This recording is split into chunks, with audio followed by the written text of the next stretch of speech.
The difference between hell and purgatory. Have you ever heard someone say, purgatory, hell, aren't they basically the same thing? They are not, not even close. And the difference between them can change the way you see God's mercy. I learned after a testimony I heard from a woman whose near death experience shook an entire parish. Her story opens a window into a truth most people ignore. People mix up hell and purgatory for one simple reason. Both involve suffering, but the kind of suffering and the reason behind it are completely different. Hell's suffering destroys. Purgatory's suffering transforms. Two places, two purposes, two outcomes, and one of them leads home.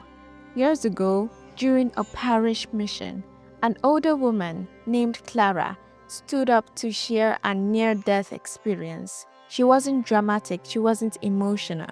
She spoke like someone who had seen something she could barely put into words. She described finding herself in a place of deep regret, a place where every sin she ignored in life came back, not to condemn her, but to cleanse her. She said it hurt, but the pain was full of hope. That's when the priest stopped her gently.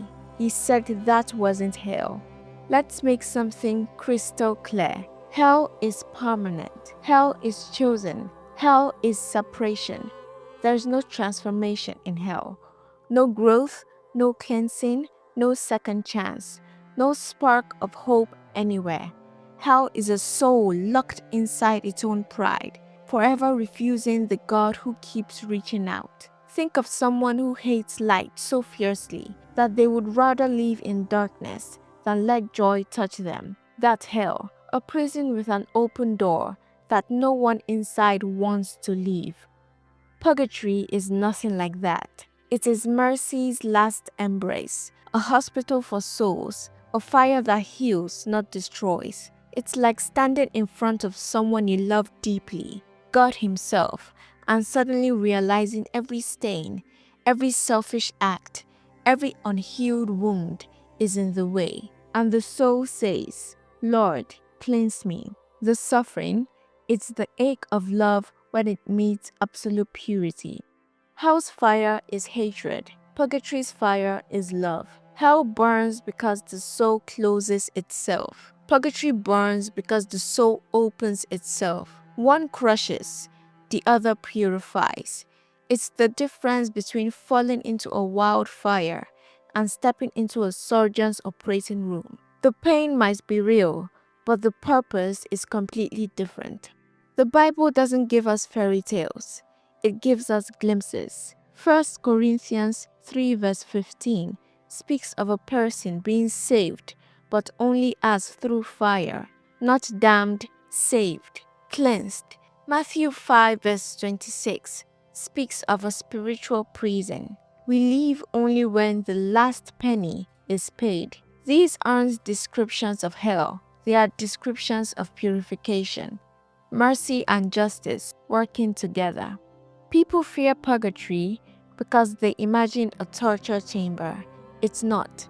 It's more like the moment before a wedding, when someone realizes the person they are about to meet deserves the absolute best version of them. Purification isn't punishment, it's preparation. Clara, the woman from earlier, said something that has stayed with me for years.